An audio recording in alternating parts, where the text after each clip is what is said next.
ॐ गजाननं भूतगणादिसेवितं कपित्थजम्बूफलचारुभक्षणम् उमासुतं शोकविनाशकारकं नमामि विघ्नेश्वरपादपङ्कजम्। आदिशक्ति महामाये दिव्य ज्ञान स्वरूपिणी नव दुर्गे जगन्माते प्रणमामि मुहुर्मुहुः। कर्पूर गौरम करुणावतारम संसार सारम भुजगेन्द्रहारम सदा वसंतम हृदयारविंदे भुं भवानी शयितं नमामि। अतुलित बलधामं हेम शैलावदेयं धनुजवन किसानुं ज्ञानि नामयग्रगण्यं सकल गुण निधानं वानराणामधीशं रघुपति भक्तं वात जातं नमामि। नीलाम्बुज श्यामल कोमलांगं सीता समारोपित भागं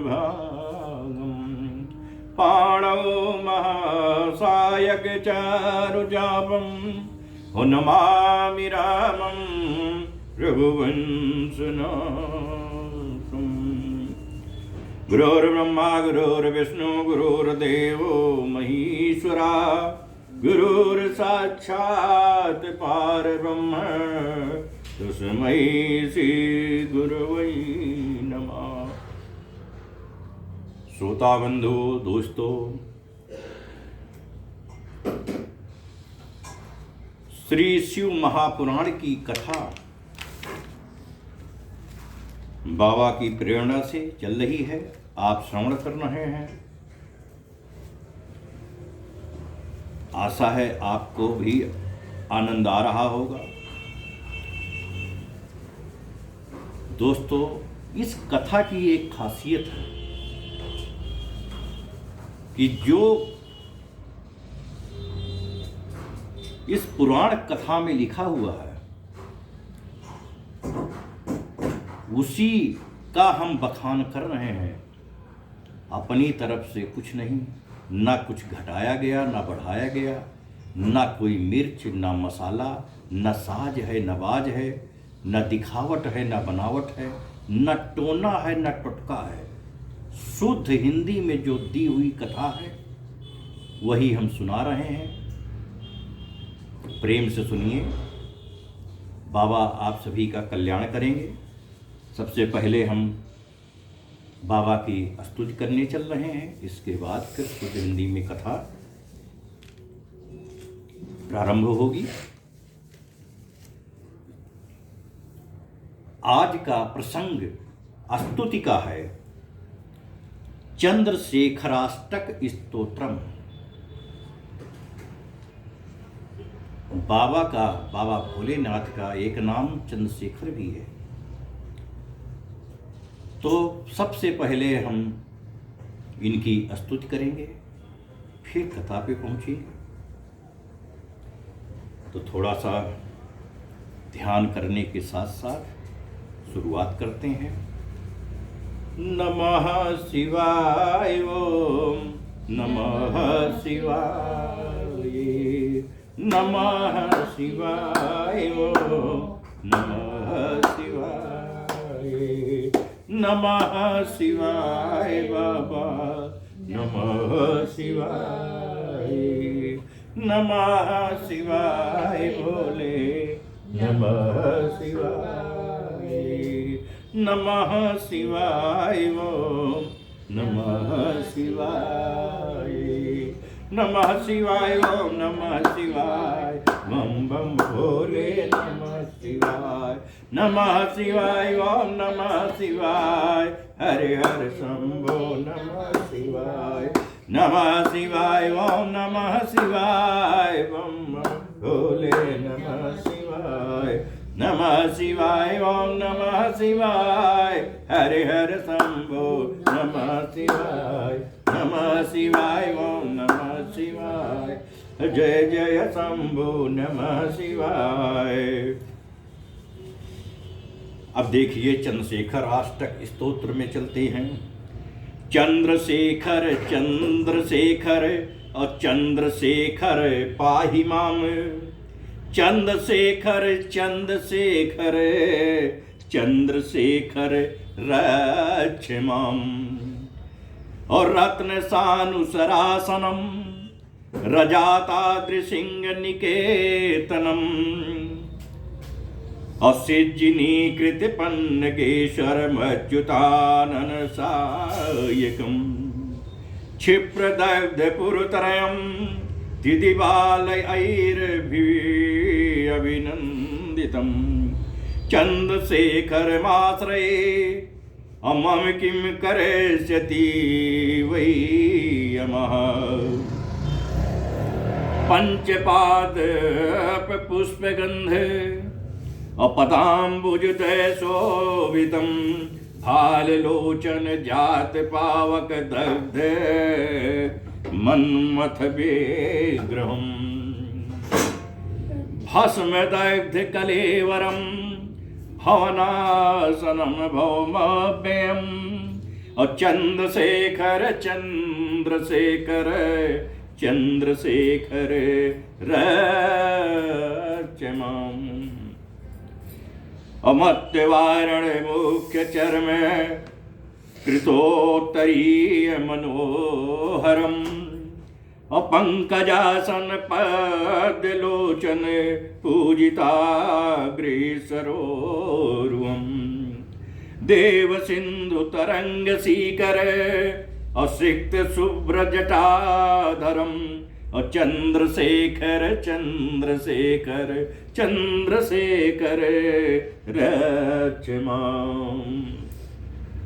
यच्च राजशंखम अभद्भगाच्छहरं भुजंग विभूषणं, शैलराजसुता परिष्कृत चारुबाम कलेवरम्, अच्छेदीन नीलगलं ये परस्वदारिणं मृगधारिणं,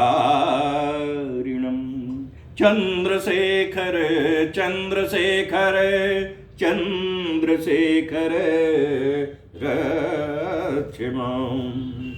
कुंडलीकृत कुंडलेश्वर कुंडलम वृषवाहनम, नारदादि मुनीश संसुत वैभवम भुवनेश्वरम, अंधकांतकम् आश्रिता अमरपादपं समनातकं, चंद्रशेखर चंद्रशेखर चंद्रशेखर रक्ष माम। भेषजं भौरोगिणां खिलापदां हरिणम्, अदक्ष यज्ञ विनाशनं त्रिगुणात्मकं त्रिविलोचनम्, अभुक्ति मुक्ति फलप्रदं सकल संग निर्बाण्यम्, अदक्ष यज्ञ विनाशनं त्रिगुणात्मकं त्रिविलोचनम्, भुक्ति मुक्ति फलप्रदं सकलाग संग निर्वाणं, चंद्रशेखर चंद्रशेखर रक्ष माम। भक्तवत्सलं हरिचितं अनिधिम् अक्षयं हरिदम्बरम्, सर्वभूतपतिं परात्पर प्रमेयम् अनुत्तमम्, सोमवारिद भूतासन सोमपानिलेखाकृतिम्, और चंद्रशेखर चंद्रशेखर चंद्रशेखर रक्ष माम। विश्वसृष्टि विधायिनं पुनरेव पालन तत्परं, संहरन्तं अपि प्रपञ्चं शेषलोक निवासिनं क्रीडयन्तं नः निःससम् अगणनाथयूथ समन्वितं चन्द्रशेखर चन्द्रशेखर चन्द्रशेखर रक्षिमम् अमृतोभीत मृकण्ड सूनु कृत स्तोम शिव सन्निधौ यत्र कुत्र चायः पठेन्नहि तस्य मृत्यु भयं भवेत् पूर्णमायुर्रोगितां किलार्थ संपद मादरं चन्द्रशेखर एव तस्य ददाति मुक्तिं यत्नता इति श्री सुदर्शनाचार्य कृतं चन्द्रशेखर राष्ट्रं संपूर्णं बोलिए शंकर भगवान की जय। नमः शिवाय बाबा नमः शिवाय नमः शिवाय बोले नमः शिवाय नमः शिवाय बाबा नमः शिवाय नमः शिवाय बोले नमः शिवाय। जय जय शंभु जय जय शंभु जय शंभु जय जय शंभु जय शंभु जय जय शंभु जय शंभु जय जय शंभु जय शंभु जय शंभु जय शंभु जय शंभु। नमः शिवाय ओम नमः शिवाय बम बम भोले नमः शिवाय नमः शिवाय ओम नमः शिवाय हरि हर भोले नमः शिवाय बोले शंकर भगवान की जय। अब आप कथा की तरफ चलें। द्वितीय रुद्र संहिता का चौथा अध्याय है और विष्णु जी को नारद जी का शाप, ये प्रसंग है।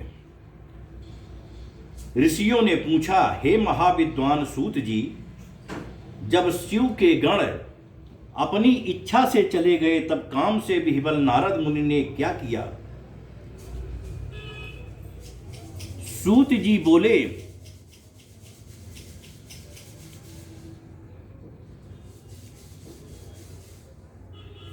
भूल हो गई क्या? यहां जो है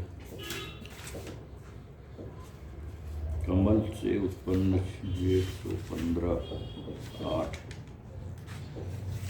हाँ दोस्तों, ये कथा जो है सवेरे कह चुके थे।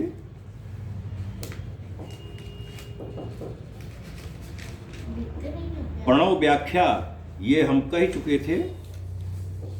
आज का ये 9वां अध्याय है। शिव जी द्वारा ब्रह्मा विष्णु को उपदेश और उनके विदेश की शांति।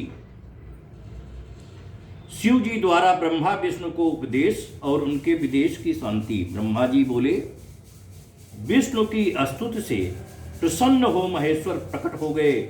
उनके 5 मुख 3 नेत्र थे और उनके ललाट पर चंद्रमा, सिर पर जटा विराजमान थी तथा जो गौर वर्ण विशाल नेत्र, सर्वांग भस्म लपेटे 10 भुजा वाले, नीलकंठ, सब भूषणों से भूषित, सर्वांग सुंदर मस्तक पर भस्म का त्रिपुंड लगाए हुए थे।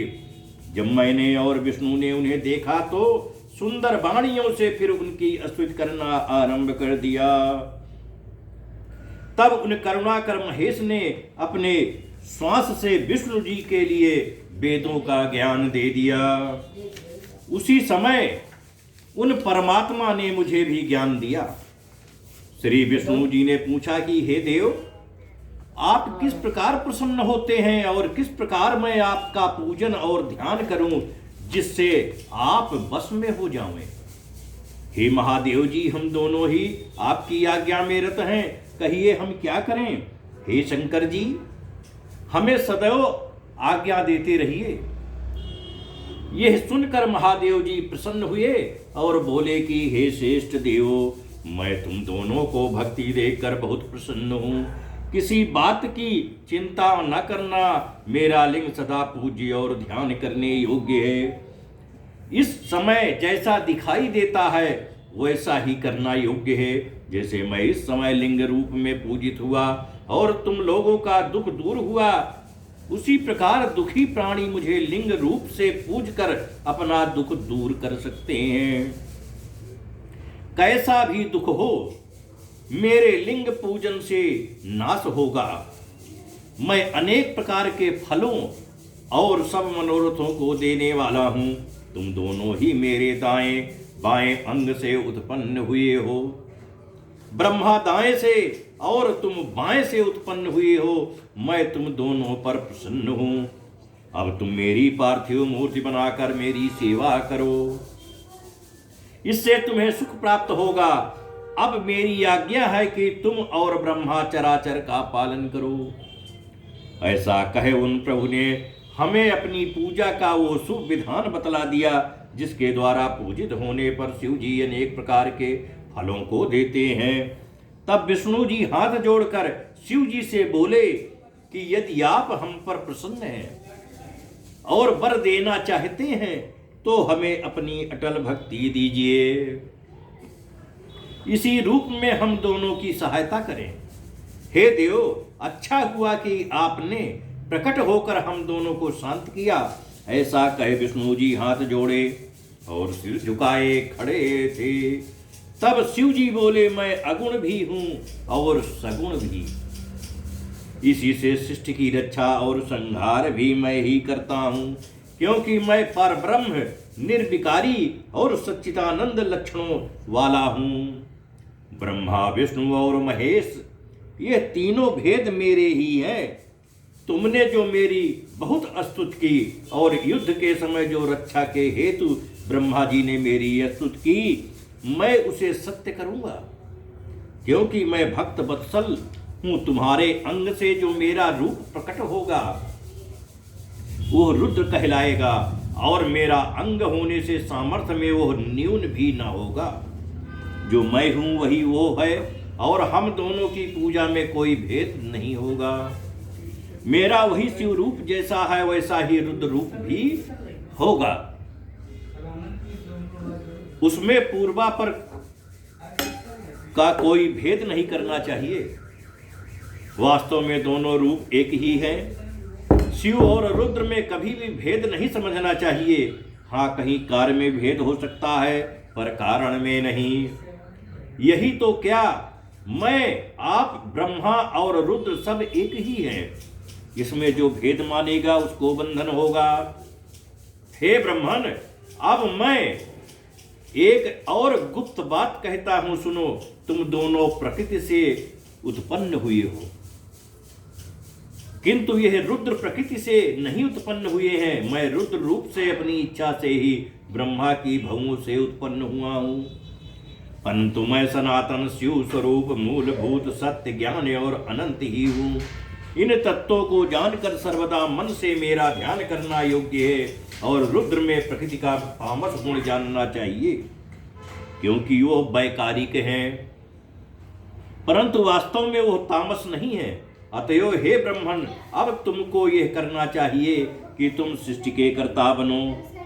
हरि भगवान सृष्टि के पालक बने, और यह जो मेरा अंश रुद्र का है यह लय करने वाला होगा, तथा ये जो उमा नाम वाली परमेश्वरी प्रकृति देवी है, इसी की शक्ति बाग देवी अर्थात सरस्वती ब्रह्मा की अर्धांगिनी होगी।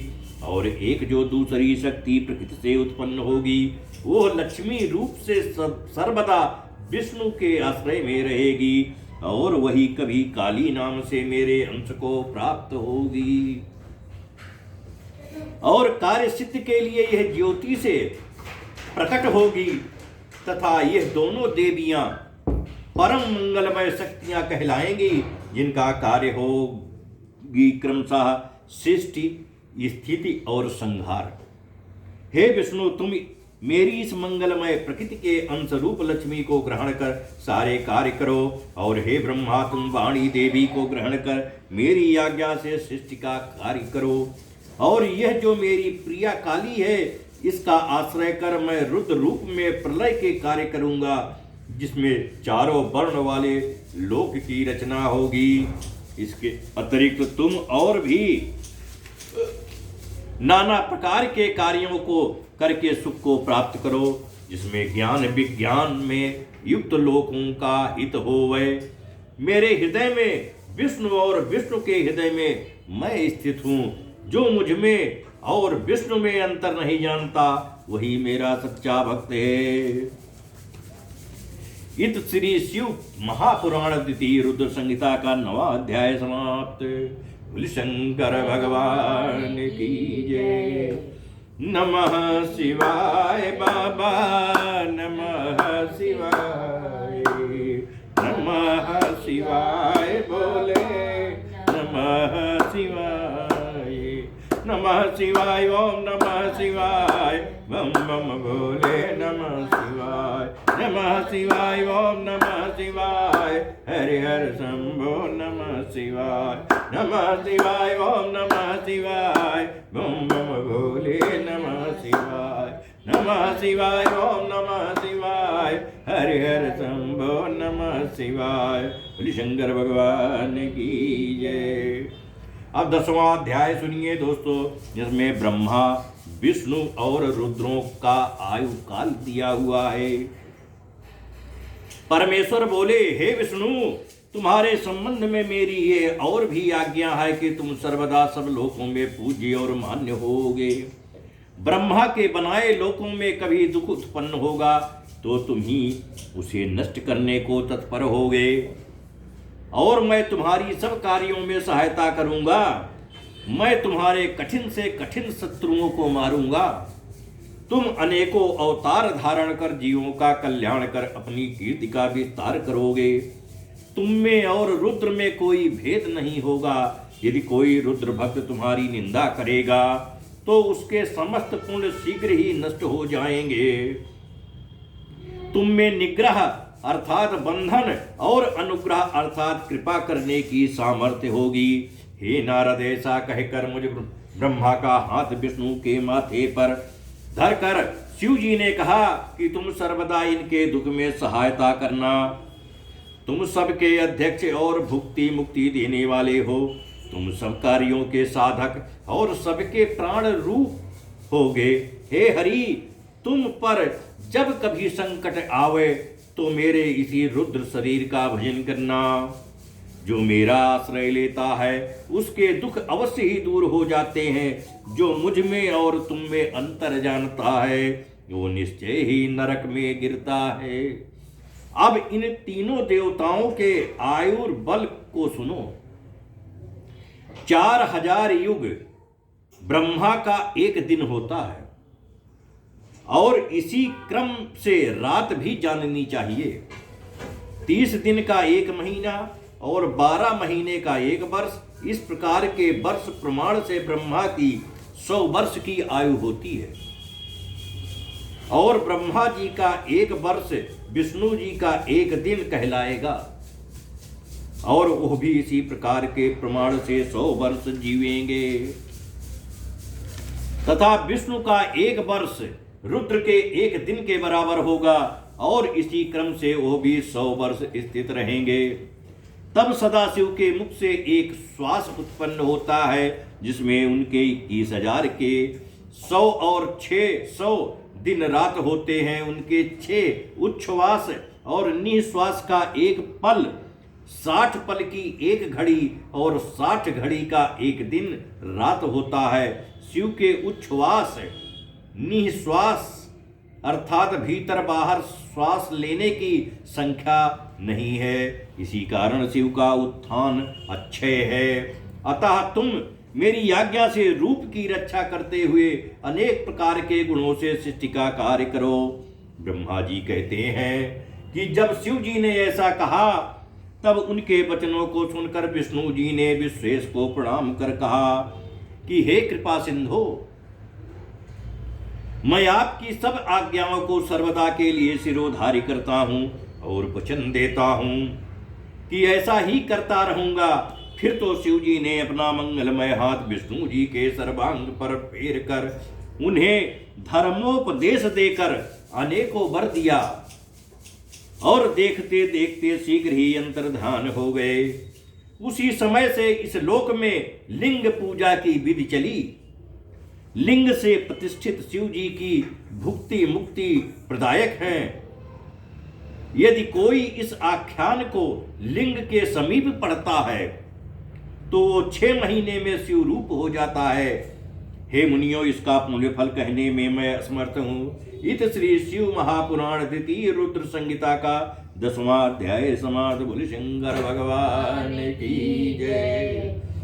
नमः शिवाय बाबा, नमः शिवाय, नमः शिवाय बोले, नमः शिवाय, नमः शिवाय, ओम नमः शिवाय, हरि हरि बोले, नमः शिवाय, नमः शिवाय, ओम नमः शिवाय, बम बम बोले, नमः शिवाय, नमः शिवाय, ओम नमः शिवाय, बम बम बोले, नमः शिवाय, नमः शिवाय, ओम नमः शिवाय, बम बम बोले, नमः शिवाय।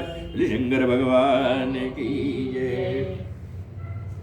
अब 11वां अध्याय है शिवार्चन विधि और उसका फल। शिव जी की पूजा करने की विधि है और उसका फल। ऋषि बोले, हे सूत जी, यह तो आपने मुझे महादिव्य शुभ लिंग की उत्पत्ति सुनाई, जिसके प्रभाव से दुखों का नाश हो जाता है। हे महाभाग, अब आप ब्रह्मा और नारद के संवाद के माध्यम से शिव पूजन की विधि बतलाइए, जिसके करने से शिव जी प्रसन्न हुए। ब्राह्मण, क्षत्रिय, वैश्य और शूद्र चारों वर्णों को शिव जी की पूजा का जो अधिकार है, उसका क्या क्रम है? व्यास जी ने जैसा आपको बतलाया हो उसे मुझसे कहिए। सूत जी बोले, हे मुनीश्वर, जैसा आपने पूछा है ऐसा ही पहले श्री व्यास जी ने सनत कुमार जी से पूछा था, और जिसे उपमन्यु ने सुना था उसी को फिर व्यास जी ने मुझे पढ़ाया, और उपमन्यु ने श्री कृष्ण ने सुना।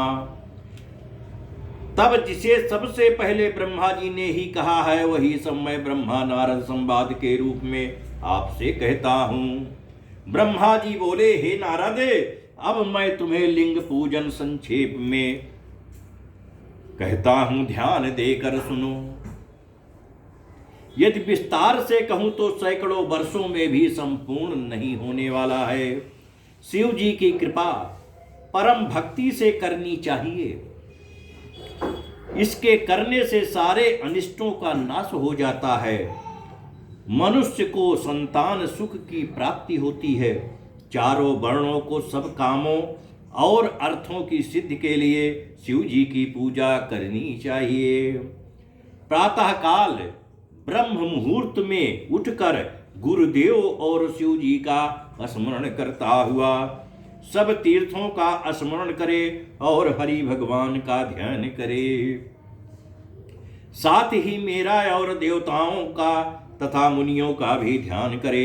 फिर शिव स्तोत्र का पाठ करे और तब उठकर मल त्याग के लिए दक्षिण दिशा को जावे।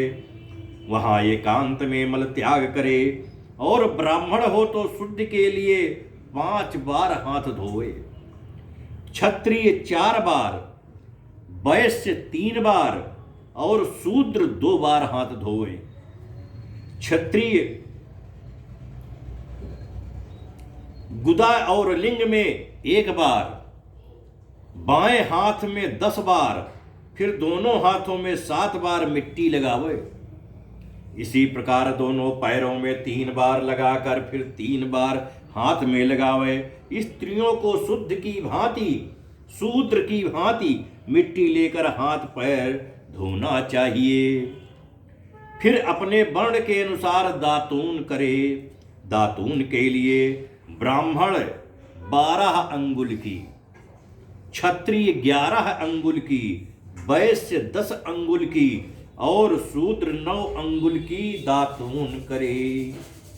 षष्ठी, अमावस, नवमी और व्रत के दिन रविवार को, संध्या के समय और श्राद्ध के दिन दातून ना करे। तीर्थों में सविधि मंत्र सहित स्नान करे। फिर एकांत और उत्तम स्थान में संध्या करे। फिर सविधि शिव जी का को पूजे, परंतु पहले गणेश जी का पूजन कर लेवे। तदंतन आसन पर बैठ शिव जी की स्थापना करे। 3 बार आचमन कर 3 प्राणायाम करे, जिसमें मध्य में त्रयंबक शिव जी का ध्यान करे, जिसमें 5 मुख 10 भुजाएं सब भूषणों से युक्त और जो बागंबर ओढ़े हुए हैं। शिव जी की पूजा से मनुष्य अपने को पवित्र बना लेवे। फिर प्रणव मंत्र अर्थात ओंकार से ही खडन्यास कर शिव जी की पूजा आरंभ करे, जिसकी और बहुत सी विधियां गुरुदेव से प्राप्त कर लेवे। फिर शिव जी पर सहस्त्र जलधारा वेद मंत्रों द्वारा चढ़ावे। फिर शिव जी के ऊपर चंदन और पुष्पादि चढ़ावे और प्रणव पूर्वक उनके आगे सुगंध की सामग्री देवे। फिर नाना प्रकार के वेद मंत्रों से उनकी स्तुति करता हुआ उन्हें नमस्कार करे। फिर अर्घ देकर शिव जी के चरणों में पुष्प बिखेर देवे। फिर देवेश को प्रणाम कर आत्मा से शिव जी की आराधना करे। प्रार्थना करते समय हाथ में पुष्प लेकर उनके सामने खड़ा होए और अंजलि बांधे रहे और कहे कि हे शंकर जी, मैं ज्ञान से अथवा ज्ञान से आपकी जो कुछ भी पूजा की है वो सफल होवे। और ऐसा कहकर हर्षित होकर शिव जी के ऊपर फिर पुष्प चढ़ावे और स्वस्ति वाचन कर अनेक प्रकार के आशीर्वाद ग्रहण करे। फिर शिव जी के ऊपर पूजा की चढ़ाई हुई सभी वस्तु हटाकर नमस्कार करे और अपराध क्षमा के लिए फिर आचमन करावे। फिर अघोर मंत्र से शिव जी की प्रार्थना करे और गले से अधिक शब्द निकालकर उनकी पूजा करे। फिर अपने समस्त परिवार के साथ शिव जी को नमस्कार कर अत्यंत प्रसन्न होता हुआ सारे कार्यों को सुखपूर्वक करे। इस प्रकार की शिव पूजा से उसे पद पद पर सर्व सिद्धियों की प्राप्ति हो सकती है। उसका दुख मिट जाता है और शिव जी की कृपा से कल्याण पाता है तथा शिव जी की पूजा से उसके और भी गुणों की वृद्धि होती है। हे मुनिवर्य, ये शिव जी की पूजा की विधि कही। हे नारद, अब इसके पश्चात और क्या सुनना चाहते हो? इत श्री शिव महापुराण द्वितीय रुद्र संहिता का 11वां अध्याय समाप्त। बोल शंकर भगवान की जय। नमः शिवाय बाबा, नमः शिवाय, नमः शिवाय बोले, नमः शिवाय, नमः शिवाय, ओम नमः शिवाय, बम बम बोले, नमः शिवाय, नमः शिवाय, ओम नमः शिवाय, हरि हरि बोले, नमः शिवाय, नमः शिवाय, ओम नमः शिवाय, बम बम बोले, नमः शिवाय, नमः शिवाय, ओम नमः शिवाय, हरि हरि बोले, नमः शिवाय, नमः शिवाय।